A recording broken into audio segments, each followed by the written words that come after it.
विलीन हो गए हो, तुम्हारा ब्रह्मरंध्र में समागम हो गया है और तुम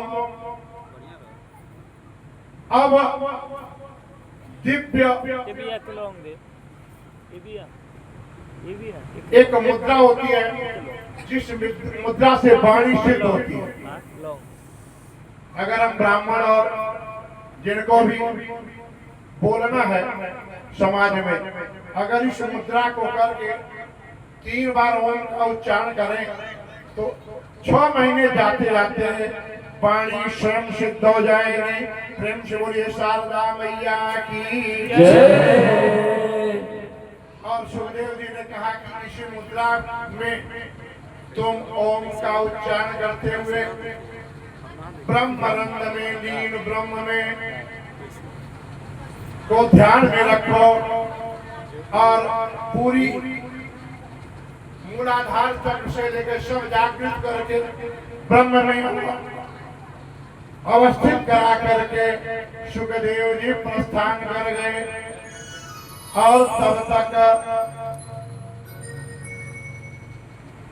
तक्षक नाग भी का भी आगमन होता है। एक फूल में समाहित था।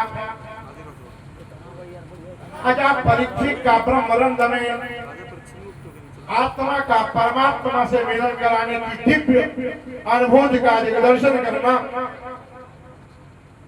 जिस समय हो रहा है उसी समय मन में ओम का उच्चारण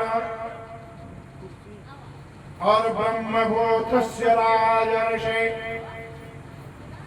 देहोस्थिगरलग्निका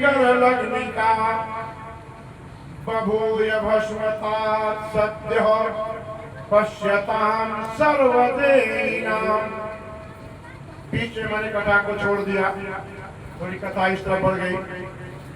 यदुकुल का संहार उसी लोहे के चूर्ण से जो नदी में विचरण किए उससे ऐसी घास बनी कि उससे यादव कुल आपस में लड़ करके उसी घास के फाड़ किए सब खत्म हो गए।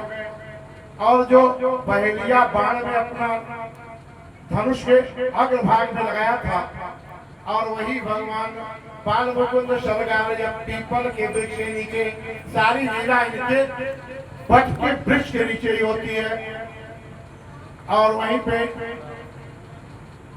जब एक पैर के ऊपर पैर रख करके भगवान अपनी लीला की संवरण करने की सोच रहे हैं, उसी समय इनके दाहिने पैर के जो दिव्य कान थी उसको देखकर भैया भ्रमित हो गया और वह मृग के मोह में बाण का संधान कर दिया। और भगवान कृष्ण की अपनी लीला को संपन्न करके गोलोक धाम को प्रस्थान किए।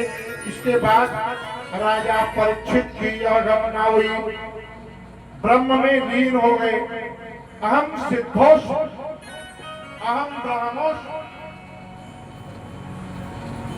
ब्रह्म में लीन होना तक्षक का काटना प्रमाण तो यह आता है कि तक्षक के दशा नहीं था, केवल अपने विष का वमन किया। ऐसी कथाओं में उल्लेख आता है।